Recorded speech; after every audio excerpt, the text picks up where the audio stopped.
संदर्भात curative petition कोर्टात दाखल केल्यानं आरक्षणाचा एक मार्ग खुला झाला। दरम्यान कुणावरही अन्याय न करता टिकणारं आरक्षण देणार म्हणजे देणारच असा दावा मुख्यमंत्र्यांनी केला। दरम्यान कुणीही टोकाचं पाऊल उचलू नये असं आवाहन देखील त्यांनी केलं। मुख्यमंत्री एकनाथ शिंदे यांनी आझाद मैदानावरील दसरा मेळाव्यामध्ये बोलताना मराठ्यांना आरक्षण देणारच असा शब्द दिलाय। मुख्यमंत्र्यांच्या या आश्वासनावर मराठा आंदोलक मनोज जरांगे पाटील यांनी प्रतिक्रिया दिली आहे। शिंदेंनी शपथ घेतली याचा आम्ही आदर करतो। शिंदेंवर आमचा विश्वास आहे, मात्र आरक्षण मिळेपर्यंत मागे हटणार नाही अशी ठाम भूमिका जरांगे पाटलांनी घेतली। मराठा समाजाला सरसकट कुणबी आरक्षण देण्यासाठी मनोज जरांगे पाटील यांनी सरकारला दिलेली मुदत संपली आहे, मात्र अजूनही सरकारनं ठोस भूमिका घेतली नाही आणि त्यामुळे आजपासून पुन्हा आमरण उपोषण करण्याचा निर्णय मनोज जरांगे पाटलांनी घेतलाय। तर यावेळी पाणी आणि औषधं देखील घेणार नसल्याचं त्यांनी जाहीर केलंय। दसरा मेळाव्यानिमित्त पंकजा मुंडे यांची बीडच्या सावरगावमध्ये सभा पार पडली। दरम्यान या सभेतून पंकजा मुंडे यांनी टीकास्त्र डागलंय। 2019च्या लोकसभेत माझा पराभव झाला, मात्र येणाऱ्या निवडणुकीमध्ये मी पराभव करणार असल्याचं पंकजा मुंडे यांनी म्हटलंय। चारित्र्यहीन माणसाला पाडणार, पैशाच्या जोरावर राजकारण करणाऱ्याचा पराभव करणार असल्याचं पंकजा मुंडे यांनी म्हटलं।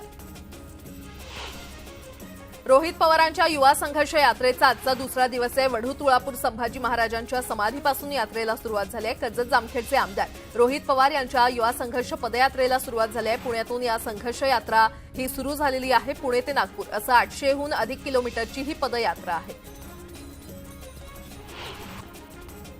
पंकजा मुंडेंचं भाषण मी नीट ऐकलं नाही। पंकजा मुंडेंनी जे वक्तव्य केलं ते पक्षासंदर्भात नसेल अशी प्रतिक्रिया मंत्री गिरीश महाजन यांनी दिली आहे। 2019च्या लोकसभेत माझा पराभव झाला, मात्र येणाऱ्या निवडणुकीमध्ये मी पराभव करणार असल्याचं पंकजा मुंडे यांनी म्हटलंय। यावर महाजन यांनी भाष्य केलं। पंतप्रधान नरेंद्र मोदी उद्या एक दिवसाच्या शिर्डी दौऱ्यावर येणार आहे। साई मंदिरातील दर्शन रांगेचं उद्घाटन त्यांच्या हस्ते होणार असून काकडी परिसरात दुपारी 2:30 वाजता ते शेतकरी मेळाव्याला संबोधित करतील। याच दिवशी निळवंडे धरणाचं लोकार्पण होणार आहे। नमो शेतकरी महासन्मान निधी योजनेअंतर्गत 85.60 लाख शेतकऱ्यांना 1,712 कोटी रुपयांच्या पहिल्या हप्त्याचं वितरण होणार आहे। कोल्हापुरात ऊस दर आंदोलन चिघळण्याची शक्यता आहे। स्वाभिमानी शेतकरी संघटनेच्या कार्यकर्त्यांनी ऊस घेऊन जाणारा ट्रॅक्टर पेटवून दिला। कोल्हापूरच्या नीम शिरगाव इथली ही घटना आहे। ऊसाला 400 रुपये अधिक दिल्याशिवाय कारखाने सुरू होऊ देणार नसल्याचा इशारा स्वाभिमानी संघटनेनं दिला। महाबळेश्वरमध्ये दुर्गादेवी विसर्जन मिरवणुकीत जनरेटरचा स्फोट झाला आणि या स्फोटात 8 लहान मुलं भाजली आहेत। यातील अनेकांची प्रकृती गंभीर आहे आणि या मुलांना सातारा येथील वेदांत रुग्णालयामध्ये दाखल करण्यात आलंय। विसर्जन मिरवणुकीदरम्यान जनरेटरच्या पेट्रोल पाईपला गळती लागली आणि जनरेटरनं पेट घेतला। यानंतर झालेल्या स्फोटात देवीच्या मूर्तीजवळ बसलेली लहान मुलं गंभीर जखमी झाली आहेत। जात प्रमाणपत्र सुरळीत मिळावं यासह विविध मागण्यांसाठी आदिवासी कोळी बांधवांचं गेल्या 15 दिवसांपासून जळगाव जिल्हाधिकारी कार्यालयासमोर आमरण अन्नत्याग सत्याग्रह सुरू आहे आणि गेल्या 15 दिवसांपासून अन्नत्याग आंदोलन सुरू आहे। मात्र शासनाकडून मागण्यांबाबत कुठलीही ठोस भूमिका घेतली जात नसल्यानं आदिवासी कोळी जमातीच्या समाज बांधवांच्या वतीनं काळा दसरा साजरा करण्यात आला। पुण्यातील झोमॅटो आणि स्विगीमधील कर्मचाऱ्यांनी बंद पुकारलेला आहे। कुठल्याही प्रकारची पार्सल पोहोचती केली जाणार नाहीयेत। याशिवाय ओला आणि उबरही मिळणार नाही। त्यामुळे दूरवर असलेल्या कामाच्या ठिकाणी पोहोचताना पुणेकरांचे हाल होणार आहेत। राजस्थानमधील कामगार संरक्षण कायद्याप्रमाणे महाराष्ट्रात देखील कायदा करण्याची पुणे शहरातील ओला, उबर आणि स्विगी तसंच झोमॅटो कंपनीतील कर्मचाऱ्यांची मागणी आहे। ऐन सणासुदीमध्ये कांद्याच्या दरात वाढ झाली आहे। आठवड्यात कांद्याचे दर हे 37% वाढलेले आहेत। महाराष्ट्रात किरकोळ बाजारात कांद्याचा दर 60 रुपये किलोवर गेलाय, तर घाऊक बाजारात 23 रुपये किलोवरून 32 रुपये किलोवर गेलाय। खराब हवामानामुळे यंदा कांद्याच्या उत्पादनाला फटका बसलाय। पंढरपूरच्या श्री विठ्ठल सहकारी साखर कारखान्याचा 42व्या गळीत हंगामाचा शुभारंभ विजयादशमीच्या मुहूर्तावर मनोरमा बँकेचे चेअरमन श्रीकांत मोरे आणि संचालक मंडळाच्या हस्ते पार पडलेला आहे। चेअरमन अभिजित पाटील यांनी पहिली उचल 2550 रुपये जाहीर करून सभासदांचा विश्वास संपादन करत दुसऱ्या हंगामाची सुरुवात यशस्वी केली। सोलापूर जिल्ह्यातील अनेक गावांमध्ये मराठा बांधवांनी राजकीय पक्षातील नेत्यांना गावात येण्यास बंदी घातली आहे। उत्तर सोलापूर तालुक्यातील समस्त मराठा समाज कोंडी येथील मराठा बांधवांनी मतदानावर बहिष्कार घालण्याची शपथ घेतली। मराठा समाजाकडून गावात सर्वपक्षीय राजकीय पुढाऱ्यांना आरक्षण मिळेपर्यंत प्रवेश बंद करण्यात आला आहे। मराठा आरक्षण दिलं नाही तर 25 तारखेपासून चाकण औद्योगिक वसाहत बंद पाडण्याचा इशारा सकल मराठा क्रांती मोर्चाकडून देण्यात आला होता। त्याच पार्श्वभूमीवर मराठा क्रांती मोर्चानं औद्योगिक वसाहतीकडे जाणाऱ्या बस रोखल्यात। पहाटे 4 पासून चांडोली टोल नाक्यावर मराठा क्रांती मोर्चाचे कार्यकर्ते आक्रमक झाले। चालू वर्षाच्या पहिल्या 10 महिन्यात मुंबईत तब्बल 1 लाख मालमत्तांच्या व्यवहारांची नोंदणी झाली आहे आणि हा आतापर्यंतचा उच्चांक मानला जातोय। यंदा पहिल्या 10 महिन्यातच व्यवहारांनी उच्चांक गाठलाय। सध्या बाजारपेठेत महागाई असली तरी दसरा दिवाळी निमित्त अनेक उत्पादनांवर सूट आणि सवलती देण्यात येत आहेत। याचा फायदा घेत ग्राहकांनी इलेक्ट्रॉनिक वस्तू, वाहनं, घर आणि सोनं खरेदीसाठी विजयादशमीचा मुहूर्त साधला।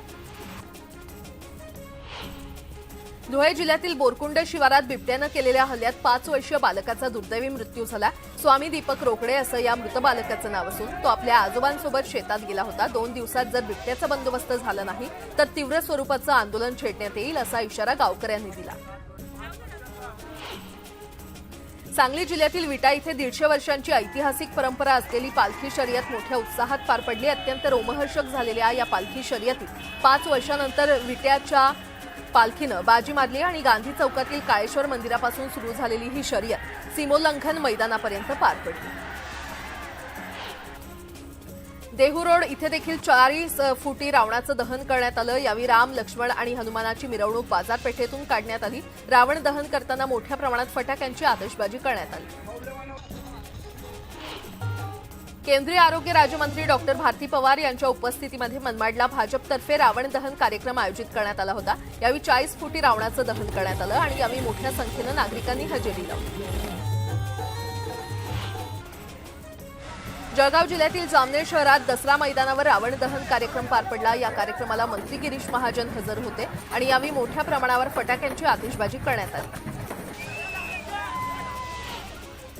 यंदाच्या तुळजाभवानी नवरात्र महोत्सवात 10 लाख भाविकांनी तुळजाभवानी देवीचा फेटा पूर्ण केल्याची प्राथमिक माहिती प्रशासनाकडून देण्यात आली आहे। प्रशासनाला रोज 1.5 लाख लोक दर्शन घेतील असा अंदाज होता। तो अंदाज फोल ठरला असून 9 दिवसात फक्त 10 लाख भाविकांनी दर्शन घेतल्याची माहिती मिळते।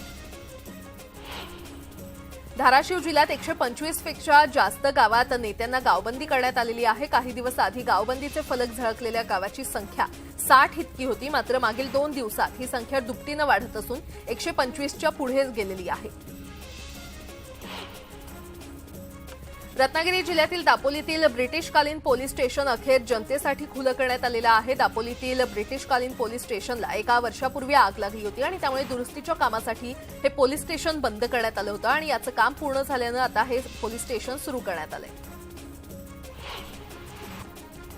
मुंबईत आझाद मैदानावर शिवसेनेचा दसरा मेळावा पार पडला। मुख्यमंत्री एकनाथ शिंदेंच्या हस्ते रावण दहन करण्यात आलं आणि यावेळी रामाच्या बाणानं रावणाचा वध झाला। पण आम्ही आणखी काही रावणाचं दहन करणार असल्याचा इशारा एकनाथ शिंदे यांनी दिलाय।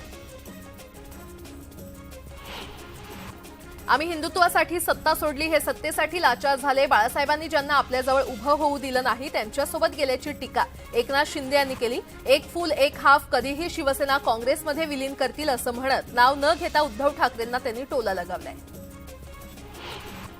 जिथे बाळासाहेबांचे विचार तिथेच आमचं शिवतीर्थ असल्याचा एल्गार एकनाथ शिंदे यांनी केला। तर ते वर्षभर आमच्या नावानं शिमगा करत असतात, त्यामुळे त्यांनी दसरा मेळावाऐवजी शिमगा मेळावा साजरा करावा असा टोला देखील त्यांनी लगावला। निवडणूक आयोगानं पक्ष आणि चिन्ह आम्हाला दिल्यानंतर यांनी बँकांकडे पक्षाचे 50 कोटी रुपये मागितले। बँकेनं त्यांना नकार दिला आणि त्यानंतर त्यांनी आमच्याकडे पत्र पाठवल्यानंतर क्षणाचाही विचार न करता पैसे दिल्याचं शिंदेंनी सांगितलं। आमच्यावर 50 खोक्यांचा आरोप करता आणि 50 खोके आमच्याकडे मागता असा टोला देखील त्यांनी लगावला। शिवरायांची वाघनखं आम्ही करार करून महाराष्ट्रात परत आणतोय, पण शिवरायांच्या शौर्यावर हे संशय घेत आहेत, कारण त्यांनी शिवरायांचा आदर्श सोडला आणि अफजल खानाचा आदर्श स्वीकारल्याची जोरदार टीका शिंदेंनी ठाकरे गटावर केली आहे। जोपर्यंत चंद्र सूर्य आहे तोपर्यंत मुंबई महाराष्ट्राचीच राहणार असल्याचं प्रत्युत्तर मुख्यमंत्र्यांनी उद्धव ठाकरेंना दिलंय। अहंकारापोटी महत्त्वाचे प्रकल्प बंद पाडल्याचा आरोप त्यांनी केला। तर कोरोना काळात आम्ही ग्राउंड लेव्हलला काम करत असताना ते घरात बसून पैसे मोजत असल्याचा खळबळजनक आरोप शिंदेंनी केला। उद्धव ठाकरेंनी शिवसेना प्रमुखांच्या विचारांशी बेईमानी केली। वडिलांच्या पाठीत खंजीर खुपसून काँग्रेस राष्ट्रवादीसोबत गेले आणि मुख्यमंत्री झाल्याची जोरदार टीका रामदास कदम यांनी उद्धव ठाकरेंवर केली आहे। तर आतापर्यंत खोके कुणी खाल्ले याचं आत्मपरीक्षण तुम्ही करा अशी टीका देखील त्यांनी केली। आम्हाला गद्दार म्हणता, मग आमच्यासोबत लव्ह मॅरेज करणाऱ्या अजित पवारांना काय म्हणणार, असा सवाल गुलाबराव पाटलांनी ठाकरे गटाला केलाय. दरम्यान घरात बसून काही होत नाही, मैदानात उतरलं पाहिजे असा टोला देखील त्यांनी ठाकरेंना लगावलाय. सुप्रीम कोर्टाकडून वारंवार दट्ट्या पडत असतानाही आमदार अपात्रतेचं वेळापत्रक दिलं जात नाही असं सांगत उद्धव ठाकरे यांनी नाव न घेता राहुल नार्वेकरांवर टीका केली आहे. सुप्रीम कोर्टालाही जर हे जुमानत नसतील तर देशात ते अस्तित्वात राहणार आहेत का, लोकशाही अस्तित्वात राहणार आहे का, असा सवाल देखील त्यांनी उपस्थित केला. आमदार अपात्रतेचा निकाल 20 वर्षांनी लावा किंवा 50 वर्षांनी लावा, मात्र या केसच्या निकालाआधी मुंबई महापालिका, लोकसभा आणि विधानसभेच्या निवडणुका घेऊन दाखवा असं आव्हान उद्धव ठाकरे यांनी भाजपला दिलं. जनतेच्या कोर्टात एका फटक्यात निकाल लागेल असं देखील ते म्हटले. दसरा मेळाव्यातील भाषणावेळी उद्धव ठाकरे यांनी मनोज जरांगे पाटील यांचे आभार मानले. जरांगेंनी समजूतदारपणे शांततेत सुरू ठेवलेल्या आंदोलनाचं आणि धनगर समाजाला दिलेल्या पाठिंब्याचं उद्धव ठाकरे यांनी कौतुक केलंय. मुंबईला दुसऱ्या मार्गाने तोडण्याचा प्रयत्न सुरू असल्याचा आरोप उद्धव ठाकरेंनी केलाय. महापालिकेच्या ऐवजी आता नीती आयोगाच्या हाती मुंबईचा कारभार देण्याचा डाव असल्याचं ते म्हटलेत. पालकमंत्र्यांचं ऑफिस मुंबई महापालिकेत का, असा सवाल देखील त्यांनी केलाय. छत्रपती शिवाजी पार्क इथे उद्धव ठाकरे यांनी शिवसेना प्रमुख बाळासाहेब ठाकरे यांच्या स्मृतीस्थळावर जाऊन अभिवादन केलं. यावेळी त्यांनी आदित्य ठाकरे, तेजस ठाकरे आणि रश्मी ठाकरे देखील उपस्थित होत्या. मोदी दररोज म्हणतात आहेत की कोणत्याही भ्रष्टाचाराला सोडणार नाही, मग राज्यात 40 घोटाळेबाजांना सोबत का घेतलं, असा सवाल संजय राऊत यांनी केला. 5 राज्यात होणाऱ्या विधानसभेच्या निवडणुकांमध्ये भाजपचा दारुण पराभव होईल असा दावाही त्यांनी केला. सुषमा अंधारे यांनी दसरा मेळाव्यात आक्रमक भाषण केलं. त्यावेळी त्यांनी ड्रग्ज प्रकरणावरून महाराष्ट्र सरकारवर टीका केली आहे. महाराष्ट्राचा उडता पंजाब व्हायला नको म्हणून आम्ही सातत्यानं भूमिका घेतोय, मात्र आम्हाला धमकावलं जात असल्याचं त्या म्हटलंय. देवेंद्र फडणवीसांना लोक चाणक्य म्हणतात, मात्र मला ते चाणक्य वाटत नसल्याची टीका सुषमा अंधारे यांनी केली आहे. चाणक्यानं लोक घडवली, पण फडणवीसांनी माणसं संपवल्याचा हल्लाबोल त्यांनी केला. शिवसेनेच्या आझाद मैदानावरील मेळाव्यात बाळासाहेब ठाकरे यांची खुर्ची आणण्यात आली होती. त्यावर टीका करताना खुर्च्या आणता येतात, बाळासाहेबांचा आत्मा नाही असा टोला माजी महापौर किशोरी पेडणेकर यांनी लगावला. शिंदे गटानं बाळासाहेबांच्या विचारांचा कचरा केलाय, अशा शब्दात त्यांनी शिंदे गटाचा समाचार घेतला. शिवशक्ती परिक्रमा केली तेव्हा एवढं भव्य स्वागत होईल असं वाटलं नव्हतं, असं पंकजा मुंडे म्हटल्यात. तर आपल्या कारखान्यावर धाड पडली तेव्हा 2 दिवसात 11 कोटी रुपयांचे चेक जमा झाल्याची आठवण देखील त्यांनी करून दिली. आपल्यावर रोज आरोप होत असून कुणी म्हणतं ताई इतर पक्षात चालल्या असं आम्हाला कळलं, पण पंकजा मुंडेंची निष्ठा एवढी लेचीपेची नाही असं म्हणत त्यांनी पक्षांतराच्या चर्चांना पूर्णविराम दिले. आम्हाला त्रास देणाऱ्यांचं घर आम्ही उन्हात बांधू, आता माझी माणसं उन्हात राहणार नाहीत, आता माझी माणसं संयम दाखवणार नाहीत, आता माझी माणसं भगवान शिवाचं रूप आहेत. शिवशंकर खूप भोळा आहे, पण त्याला सुद्धा तिसरा डोळा आहे, असा इशारा पंकजा मुंडे यांनी दिलाय. आणि यासोबतच इतरही काही महत्त्वाच्या बातम्या आपण पाहणार आहोत. तुर्तास एक छोटासा ब्रेक घेऊन लगेचच परत येतोय. पाहत रहा न्यूज 18 लोकमत.